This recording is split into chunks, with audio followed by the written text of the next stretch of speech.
So yun, paalis na kami ni Pani. Kasi Pani may naririnig siya dito. Ay! Sabi ko na nga pa eh. Dito nanganak si Mio. May narinig akong tuta eh. Mio. May narinig akong ayun o. Ay go. Mio. Ayun guys yung mga tuta. Shhh.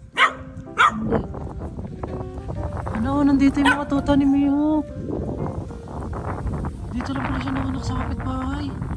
Mio. Dito lang pala. Diyan o, sa aming katabi namin kampan. Ay go. Mga anak ni Snow guys, puting-puti eh. Nagtago dun sa ilalim, buti safe sila doon. Ay go. Mia, saan na? Palapasin mo anak mo. Buti na lang guys, umano si Pani. Parang pumupunta siya dito sa spot na to. Tapos may narinig ako na umiiyak na mga bata, mga tuta. Mia! Ay go. Ay go. Dala natin ang pagkain. Tara, Mia! Wow! Thank you Lord kasi safe eh. Diyan sa ilalim oh, ng container. Maganda, hindi sila mauulanan.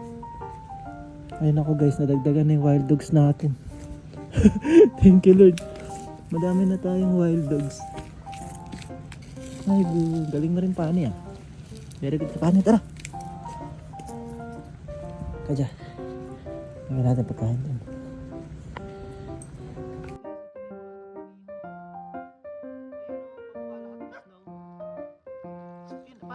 Pani.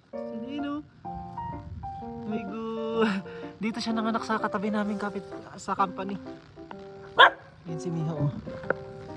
Ay go. Hero, ang cute.